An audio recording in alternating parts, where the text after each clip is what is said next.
you doing? Quick question. Guys, just like 5 minutes. Yeah, I'm on the phone at I 10. wanted to ask you, at this point in the negotiations in Congress, why has the president not personally invited the Speaker and the Senate Minority Leader over? Why has he not personally gotten involved? Do you think that would help? No. He is personally involved, and you know that. He's the President of the United States. He's ready to sign into law relief packages. He was ready last Friday to do a 1-week extension of the $600 benefit, and the Democrats said no. They didn't say no. They think they're saying no to him. They're saying no to America. They're saying no to American job creators, job seekers, and job holders when they say no to the $600 extension. This seems an awful lot like some of the other challenges that we've had with the Democratic congressional leadership in both chambers, because they've been here before. I've sat in the situation with them, the cabinet room, the Oval Office, and Nancy Pelosi leaves in a flourish, a hissy fit, when and stomping out in those stilettos when she doesn't get her way. We can't have this. We need grown-up leadership. There's a reason their approval rating is about 13-15% up in Congress, and they need to work for the American people. If they don't, the president will stand in with executive action.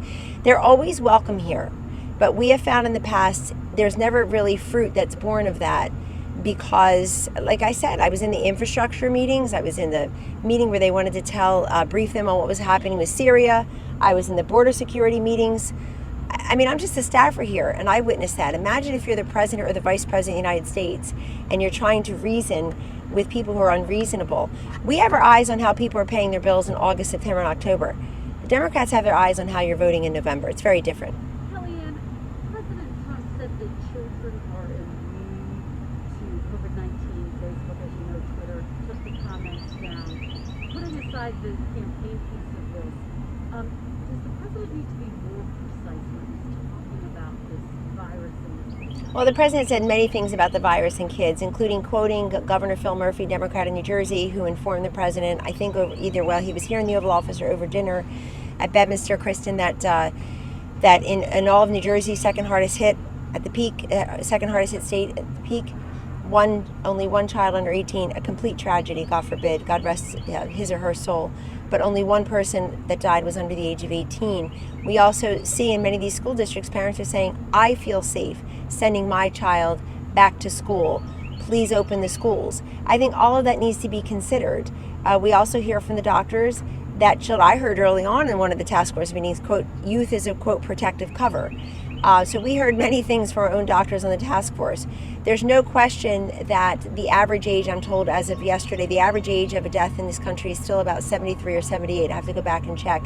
And that over 40% of those who have died from COVID-19 in this country, Kristen, were in long-term facilities or nursing homes.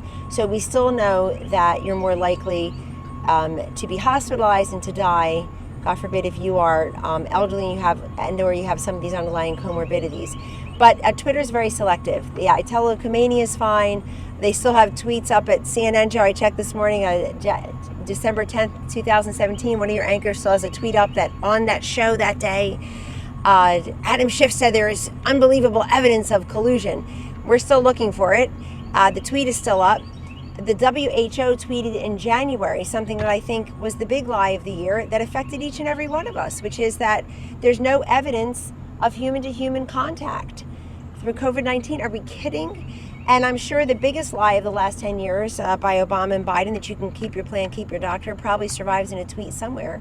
So there's very selective shadow banning, removal of tweets for really the one man who's made Twitter the most popular of all, and who has over 200 million followers on all social media platforms. I guess the broader question, though, is are you concerned at all, as the White House concerned, is the president concerned about making statements that may not be 100% precise? The president, again, saying that the virus would disappear yesterday. Does he need to clarify those comments? The president says many things at a given day. He had a whole briefing yesterday on COVID-19. At least he's answering questions. His opponent is hiding. We have no idea why. They want to hide the candidate. They want to hide your ballot. They want to hide the convention. They want to hide the debates. They want to hide whatever's wrong with him. And they want to hide whatever his positions are. At least you have a president who's out there taking your questions in the briefing room. And I know you asked him that and he answered it. Leisha?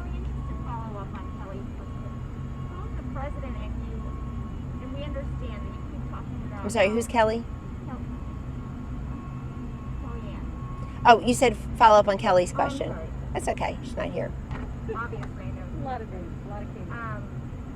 So you guys keep talking about how kids recover better than adults, but immunity is very different, and it's important, I think, because if a parent thinks that their kid is immune and that they couldn't possibly have the disease, then they might not take measures to protect grandma.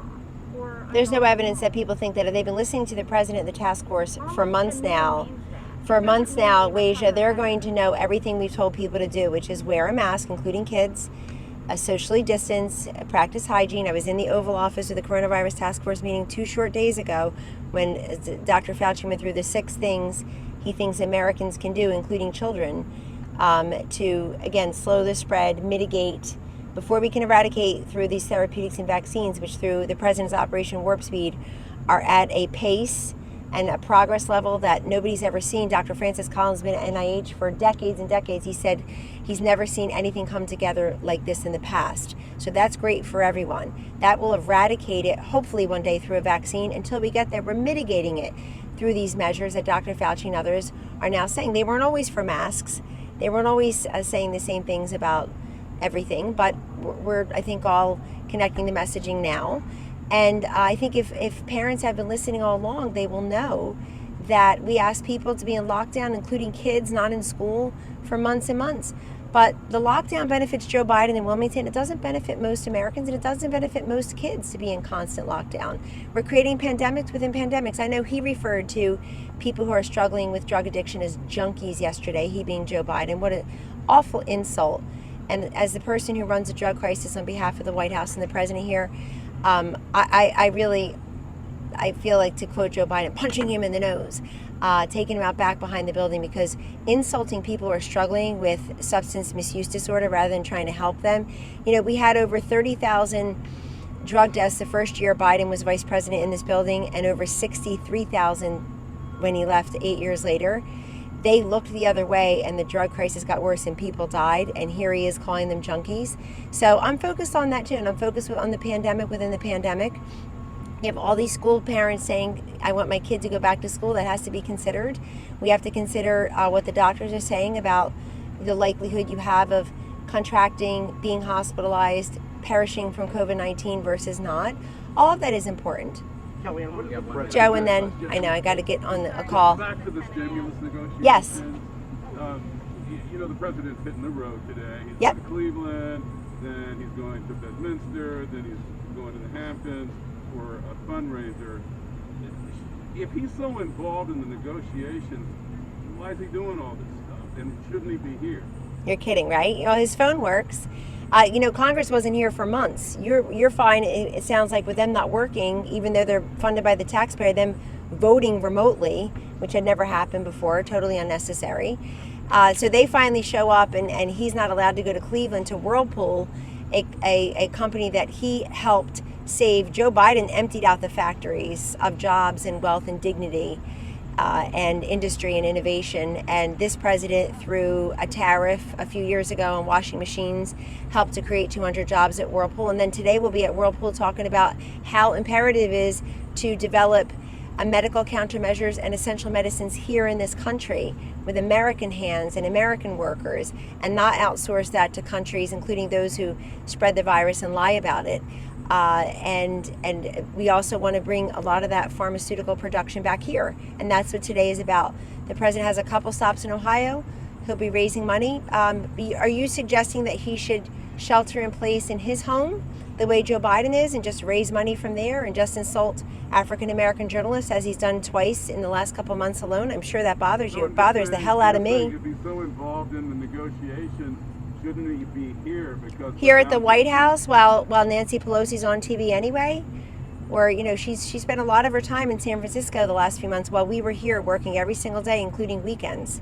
So I don't think, we're not going to compare where the Democratic congressional leaders were since February or March versus where the president has been here 7 days a week in that task force, in that Oval Office, working, and you see the fruits of that, because we have... Pardon? Why not invite them here just to take the high road? If Pelosi and Truman don't want to show up, then that's on them. Yeah, if they want to come here and have a productive conversation, that's great. You guys want them to come here in their fancy clothes and stand right there and talk to you about the deadlock and the roadblocks and the, as I said, and I'll say it again before I walk inside, I'll say it as I'm walking inside, we're about a minute past, that they've been here before. Pelosi's been here for 2 infrastructure meetings, border security meetings, a briefing on Syria, and every single time left here, it flourished with today. And covered the fact that kids aren't put on the fire.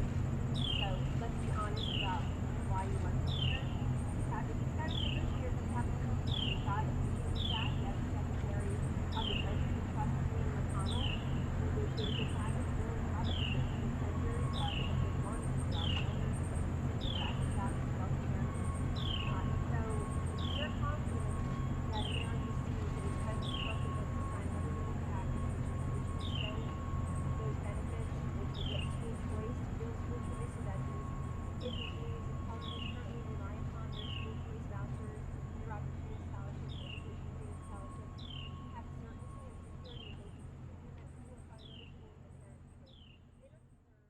We will make America great again.